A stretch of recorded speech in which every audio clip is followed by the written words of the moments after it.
Chegamos na lição de número 2 aqui da classe do Juvenis deste segundo trimestre da CPAD em 2025, navegando com vocês. Vamos abordar esse tema de uma forma muito clara que foi escrito e comentado pelo pastor Edilberto Silva. O pastor Edilberto Silva traz então essa abordagem sobre uma viagem pelo Novo Testamento. A lição de hoje, lição 2, trabalha então sobre a plenitude dos tempos, que vai cair no dia 13 de abril. Para você iniciar bem a sua aula, inicie por algumas bases bíblicas. A primeira delas está então em Gálatas, capítulo 4, versículo 4. Leia esse texto. Leia também a leitura bíblica em classe, que se localiza agora em Isaías, capítulo 7, versículos 14 e 15. Gálatas, capítulo 4, versículos 1 ao 7. Lucas, capítulo 24, versículos 25 ao 31. Leia esses textos compassadamente, deixando Deus te usar na escola bíblica dominical da sua igreja. Eu sou seu amigo, o pastor Janderson Nascimento, e estou primeiro vice-presidente da Assembleia de Deus aqui em Vitória da Conquista, uma igreja pastoreada pelo pastor Davi Oliveira Boa Sorte.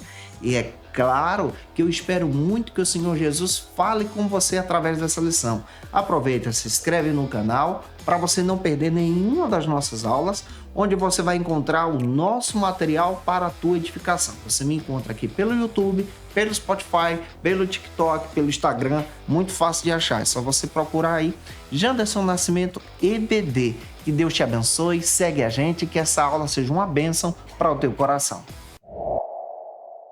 Quando nós estudamos a Bíblia, nós descobrimos que a Bíblia ela é a palavra de Deus. É muito importante você levar isso em consideração.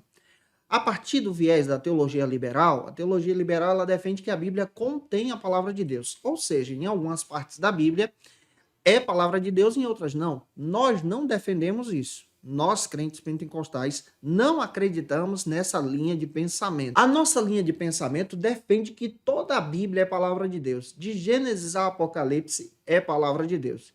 Estudamos no trimestre passado sobre o Antigo Testamento. Nesse trimestre, sobre o Novo. Nós precisamos retornar exatamente essa composição de entender o Antigo para entender o Novo. O Antigo Testamento ele é formado por 39 livros. Pega isso para poder destacar para os teus alunos também. E é dividido, então, em 5 grupos, conforme Timóteo Carriquer. O primeiro grupo do Antigo Testamento ele é conhecido como Pentateuco. O Pentateuco se inicia em Gênesis e vai até Deuteronômio. O segundo grupo do Antigo Testamento é conhecido, então, como livros históricos. Pega isso aqui.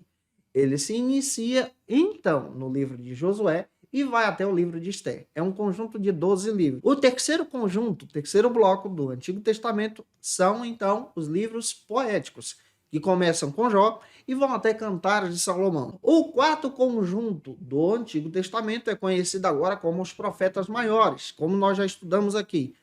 Eles se iniciam em Isaías e vão até Daniel. O quinto conjunto ele é conhecido como profetas menores, que começam no livro do profeta Oséias e vão até o profeta Malaquias. Nós já estudamos sobre todos esses textos no trimestre passado. Só estou pincelando para você guardar e relembrar os teus alunos.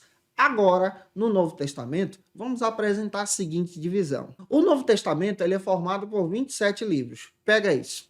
Também está dividido em 5 conjuntos, que eu quero destacar para que você faça esse mapinha em sala de aula, entendendo a respeito desse Novo Testamento que é riquíssimo para a gente. O primeiro conjunto do Novo Testamento é conhecido como os Evangelhos, que se iniciam com Mateus, Marcos, Lucas e João. São 4.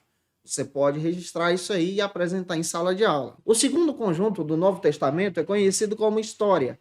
Ele é formado apenas por um livro, ou seja, Atos dos Apóstolos. Esse é o único livro que é o livro histórico do Novo Testamento.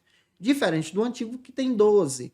Aqui no Novo Testamento só tem um, que é Atos dos Apóstolos. O terceiro conjunto, ele é conhecido então como as Cartas Paulinas, gente.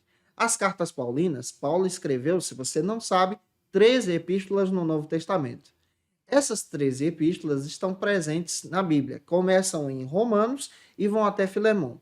E você pode dividir esse terceiro conjunto em uma sequência de trabalhos que Paulo fez para ficar fácil, então, o teu entendimento. Eu vou dividir ela com você. Dentro desse terceiro conjunto, dentro das cartas paulinas, você pode dividir as cartas paulinas em 3 grupos. Então, eu estou no terceiro conjunto, que são as cartas paulinas, e dentro das cartas paulinas eu posso fazer 3 divisões. Vamos pegar as 3 divisões. A primeira divisão, ela é conhecida como doutrina. Doutrina significa ensino. Que cartas são essas que Paulo escreveu que fazem parte da doutrina e você pode apresentar em sala de aula? São Romanos, 1ª e 2ª Coríntios, Gálatas, 1ª e 2ª aos Tessalonicenses. Esse é o primeiro conjunto, conhecido como doutrina. Anota e passa para os teus alunos. Dentro desse terceiro conjunto do Novo Testamento, que são as cartas de Paulo, nós temos o segundo conjunto, que é conhecido como epístolas da prisão. São as cartas que Paulo escreveu quando estava preso, gente. Que cartas são essas? Efésios, Filemão, Filipenses e Colossenses. São 4. As epístolas da prisão. Anota e passa adiante. O terceiro conjunto, dentro do terceiro conjunto do Novo Testamento, é conhecido agora como epístolas pastorais. São as cartas que Paulo escreveu como um bom pastor orientando novos pastores. Que cartas são essas? 1 Timóteo, 2 Timóteo e Tito. Então, nós fechamos aí o terceiro conjunto de todo o Novo Testamento, dividindo também em 3, que são os textos de Paulo. O quarto conjunto, galera, do Novo Testamento é conhecido como epístolas gerais, ou em algumas versões, epístolas universais ou católicas. A palavra católica é uma palavra latina que significa universal, ou seja, para toda a igreja. Que cartas são essas? Elas começam então em Hebreus e vão até a epístola de Judas, lá no Novo Testamento.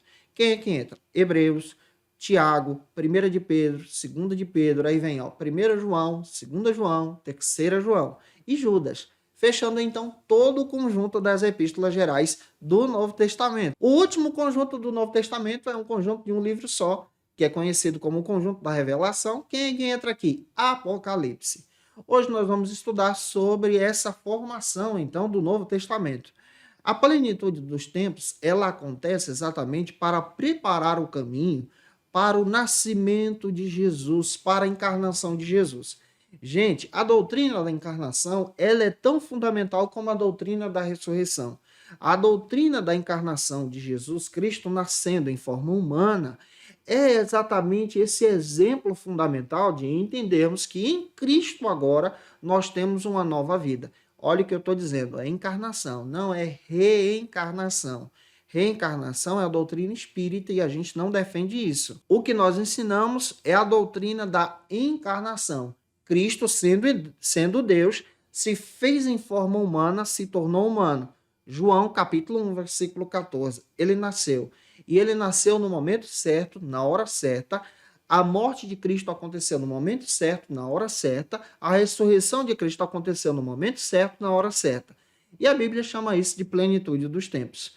Tentando explicar tudo isso para você, espero ajudar você hoje em sala de aula. Se eu estou te ajudando, deixa aí teu comentário, teu likezinho, ou participa com a gente também. O primeiro ponto da aula de hoje trata então sobre o seguinte assunto. Cristo, o tema central da Bíblia. Vamos entender a respeito da Bíblia e compreender exatamente sobre essa proposta do Novo Testamento. Mas antes de entender sobre essa proposta do Novo Testamento no primeiro ponto, eu preciso olhar para o Antigo. O tema central da Bíblia é Jesus, gente. Desde o Gênesis ao Apocalipse, Cristo está no centro. Em cada livro da Bíblia, nós encontramos, então, Jesus aparecendo, Jesus se manifestando. Em outras palavras, todos os textos da Bíblia apontam para Jesus. Em Gênesis, nós encontramos Jesus como o Criador. Ele está presente, ele é Senhor. Em Êxodo, nós encontramos Jesus como libertador. Em Levítico, ele é o supremo sumo sacerdote.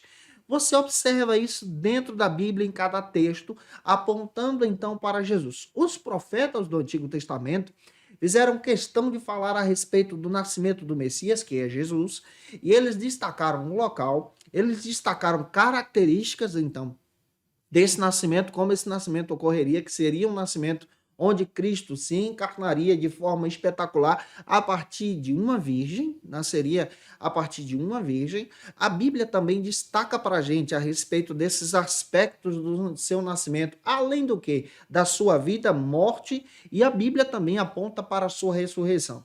No Novo Testamento, nós encontramos em todo o conjunto do Novo Testamento, que esse é o foco da nossa lição, então eu não vou trabalhar tanto o Antigo, porque eu já fiz isso com você no trimestre passado. No Novo Testamento, nós precisamos entender que todo o Novo Testamento aponta para o plano de Deus, aponta para a redenção em Jesus. Todo o Novo Testamento aponta para a salvação em Cristo, a partir da morte de Cristo no Calvário. Ou seja, o tema central de toda a Bíblia é o Cristo. A Bíblia ela tem o objetivo de contar a história da redenção, o plano de Deus para nos resgatar em Jesus. A Bíblia ela foi escrita em um período de 1.600 anos, alguns dizem 1.500 anos. Esse período foi um período longo. Você percebe que a Bíblia é um livro antigo, escrito por pessoas diferentes, em épocas diferentes, situações diferentes. Pega isso aqui. O texto sagrado ele é escrito então por 40 autores que viveram espécies de conteúdos diferentes, em outras palavras, situações diferentes, experiências diferentes, contextos diferentes, e todos eles relataram a respeito do plano de Deus. É isso que nós encontramos na Bíblia. Cada livro se encaixa um com o outro, demonstrando essa ação poderosa do Espírito Santo em apontar para Jesus. Jesus, ele é profetizado nas Escrituras. Jesus é o centro das Escrituras. E o que Jesus faz? Ele realiza o plano de Deus, o amor de Deus. Então, quando você olhar para a Bíblia, você vai perceber que toda a Bíblia aponta para Jesus. Então, pega isso e apresenta para os teus alunos, descrevendo que Jesus é o centro. Jesus é o centro, ele é o Criador, ele é o Senhor, ele está em toda a Bíblia. No Gênesis ao Apocalipse, ele está presente. Ele mesmo diz que ele é o princípio e o fim. Ele é o alfa e o ômega. Ele é o Senhor de tudo. Ele é o Rei da glória. Avançando, espero estar ajudando você. Agora vamos para o segundo ponto da aula de hoje, que trata sobre o seguinte assunto: profecias sobre o Messias. Quando nós olhamos para o Antigo Testamento, nós descobrimos então que Jesus ele é reconhecido como Messias, como Emanuel. A palavra Messias traz essa ideia de Salvador. É interessante você guardar isso aqui. E todo o Antigo Testamento fala a respeito dessa vinda de Jesus encarnado. Você pode ler, por exemplo, João capítulo 1, versículo 11 e 12. Ele é aquele que foi profetizado pelos profetas. Olhando para o texto sagrado, nós descobrimos que Jesus foi profetizado de forma sobrenatural. É aquilo que eu disse para você, a Bíblia dá detalhes do nascimento de Jesus. Isso aqui é a doutrina da encarnação e nós acreditamos nisso.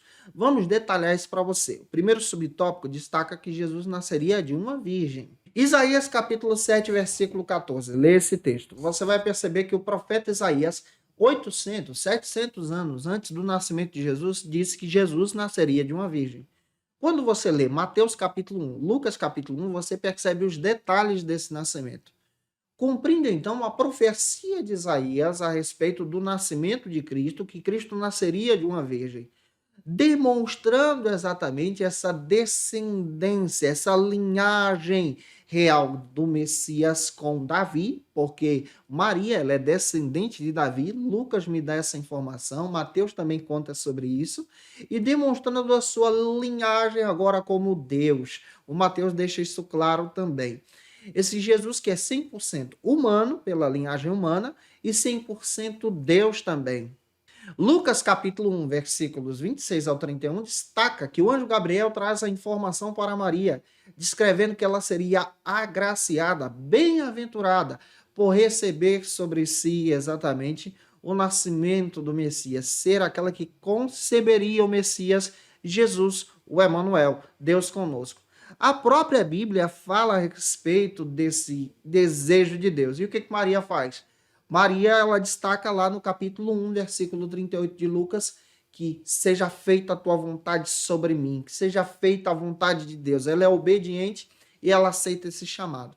Aqui nós aprendemos muito bem desse chamado que Deus faz para Maria de receber sobre si a missão de levar consigo o Messias, de criar o Messias, de conceber o Messias, que é Jesus. Isso aqui fala do cumprimento das profecias. Isso é plenitude dos tempos. Avançando, vamos caminhar então para o segundo subtópico, onde os profetas falaram agora sobre a cidade que Jesus nasceria. Os profetas do Antigo Testamento são sensacionais. Não porque eles eram superpoderosos, não funciona assim, mas é porque a graça de Deus está sobre eles. Os detalhes das profecias do Antigo Testamento descrevem assim para a gente detalhes sobre o nascimento e a encarnação de Jesus. Miqueias é um profeta que é levantado por Deus e ele descreve que Jesus nasceria em Belém. Observa a profecia dele lá em Miqueias, capítulo 5, versículo 2. Ele dá detalhe da cidade que Jesus nasceria antes de Jesus nascer. Isso aqui é 400 anos antes do nascimento de Cristo. E a Bíblia faz questão de dizer que essa profecia se cumpre. Em Mateus capítulo 2, versículo 1 ao 16, Lucas capítulo 2, versículo 6, Maria vai com José para Belém por mandato então e decreto de César Augusto para poder então estabelecer a sua documentação militar naquele processo. E Cristo nasce exatamente em Belém, porque Maria vai para lá grávida, à beira de dar à luz, cumprindo então toda a profecia do Antigo Testamento, demonstrando esse detalhe sobre a vinda do Messias. Então, a encarnação de Jesus, ela é sobrenatural, ela é predita também.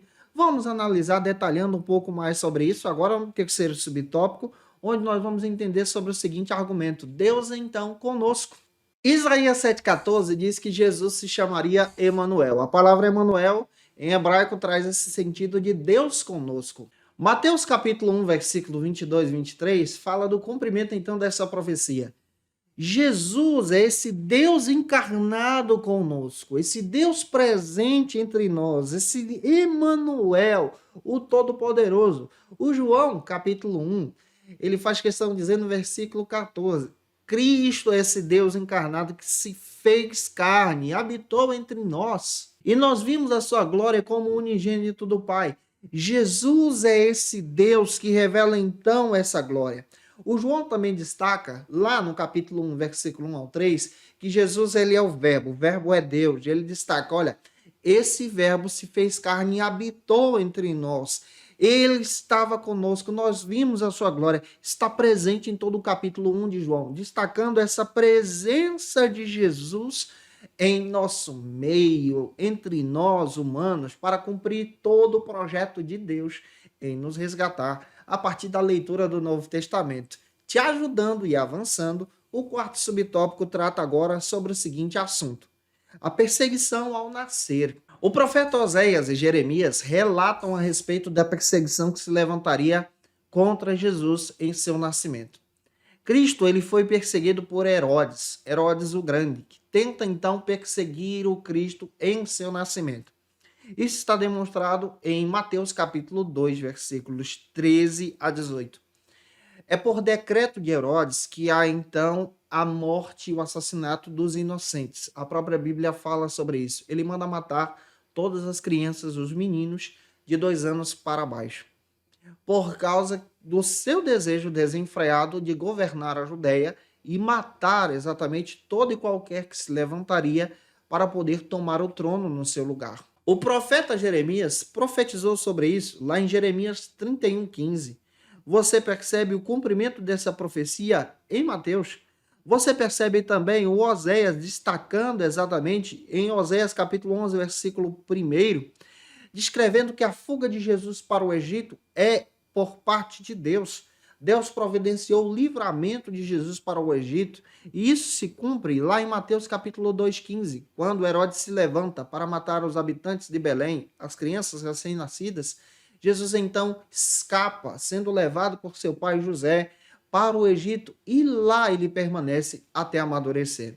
Nós percebemos à luz da Bíblia exatamente as profecias dando detalhes sobre o nascimento, dando detalhes sobre o local, dando detalhes sobre a fuga, as perseguições, o que Cristo enfrentaria e a revelação desse Deus entre nós. Gente, que Deus use você, explicando então essa visão de plenitude dos tempos, que Cristo nasceu no momento certo, na época certa, para se cumprir então todas as profecias do Antigo. Vamos agora para o terceiro ponto, que trata sobre o seguinte assunto: a razão da sua vinda. Qual é a razão, então, da vinda de Cristo? Essa primeira vinda que ele vem para nos resgatar. A razão está nessa resposta, demonstrando para você que ele vem para cumprir todo o plano de Deus.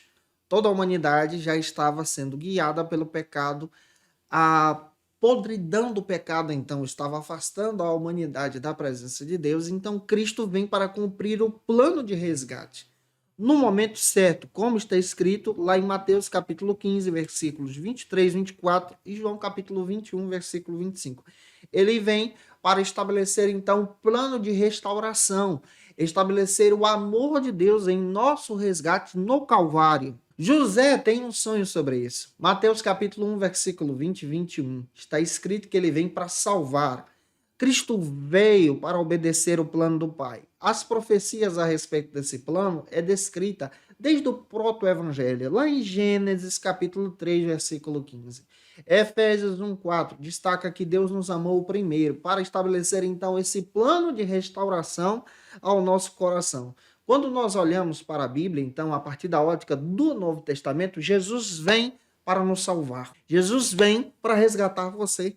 Jesus vem para poder te dar alívio na alma. Jesus vem para estabelecer todo o plano de Deus. A morte de Cristo agora nos reconecta com Deus. Então ele vem no momento certo, na hora certa, para perdoar então os nossos pecados. Lucas capítulo 7, versículo 48. Nós somos perdoados a partir dessa missão salvadora de Jesus. Marcos 5,34, Lucas 18,42 destaca que a missão de Jesus é nos salvar. Então ele vem com esse objetivo. E já avançando, o quarto e último ponto da aula de hoje trata sobre o seguinte assunto: a plenitude de Deus. O quarto ponto da nossa lição trata agora sobre a plenitude de Deus. Aqui nós vamos entender muito bem a respeito do momento certo, coerente, onde Cristo nasce. Isso fala então da doutrina da encarnação. Lucas 5,20 destaca para a gente que Cristo ele vem para apontar para o plano da salvação em Deus. E esse plano da salvação descreve exatamente esse relacionamento agora com Deus. Cristo vem com o objetivo de apresentar a graça de Deus, o amor de Deus, e todo o Novo Testamento acaba revelando isso. E o método que ele escolhe é o discipulado, para poder guiar os discípulos agora em Jesus e esses discípulos guiarem as pessoas em Jesus também. A Cristo devemos então devotar a nossa adoração. A Cristo agora devemos pautar a nossa fé. A nossa fé está no sacrifício de Cristo no Calvário. Gente, eu espero ter contribuído com você hoje em sala de aula, descrevendo a respeito da plenitude dos tempos. Se eu te ajudei, comenta aí, tira uma foto, marca a gente no Instagram. O teu comentário aqui é muito importante também. Segue a gente no Instagram também. Vou ficar feliz se você fizer isso em Jesus. Se você conhece alguém que precisa muito assistir essa aula, que é professor também, envie esse material para ele ou para ela, para nos ajudar a crescer em Cristo, ajudar essas pessoas a serem guiadas em Jesus. E se você está afastado de Cristo, quer retornar para o Senhor, você pode voltar para Jesus escrevendo no comentário abaixo: eu quero voltar para Jesus. Ou então, utilizando o teu celular com leitor de QR Code, escaneando esse QR Code aí, preenchendo o cadastro, porque nós vamos orar por você. Como dica de leitura, eu quero trazer alguns textos que vão te ajudar muito durante esse trimestre. 2 textos que eu quero trazer como dica de leitura. O primeiro texto é Introdução ao Novo Testamento, do Don Carson, Douglas Moo e o Léo Morris, da editora Vida Nova. Esse material pode te ajudar muito. Também vamos trabalhar a respeito desse tema. Para a aula de hoje, por exemplo, você pode utilizar esse texto aqui, ó. A história do tempo do Novo Testamento, aqui traz uma perspectiva muito legal sobre a plenitude dos tempos também. Ele é da editora Acadêmica Cristã. Gente, que Deus abençoe você. Eu aguardo vocês aqui na próxima lição, lição de número 3, onde nós vamos estudar sobre o seguinte assunto: entendendo então o Novo Testamento. Um beijo no teu coração e até a próxima aula, se Deus quiser. E você que é professor ou aluno da Escola Bíblica Dominical, quer se preparar para ministrar uma aula de excelência na EBD da sua igreja? Inscreva-se no canal do YouTube do pastor Janderson Nascimento, onde você vai encontrar aulas, subsídios e recursos das lições bíblicas da Escola Dominical. Acesse já as plataformas digitais para ampliar os teus conhecimentos sobre a Palavra de Deus. YouTube, Janderson Nascimento. Instagram, @Janderson Nascimento. @FacilitaEBD. facilitaebd.com.br. Quer se preparar ministerialmente? Faça teologia na FATECBA. Básico e bacharelado em teologia. Cursos reconhecidos pela CEADEB e CGADB. Aulas presenciais com professores qualificados. Todas as segundas-feiras às 19 horas. Venha nos conhecer. Nosso endereço é na Assembleia de Deus, ADVIC, Avenida Serrinha, Bairro Brasil, Vitória da Conquista. Matrículas abertas. WhatsApp 77 98841 5838.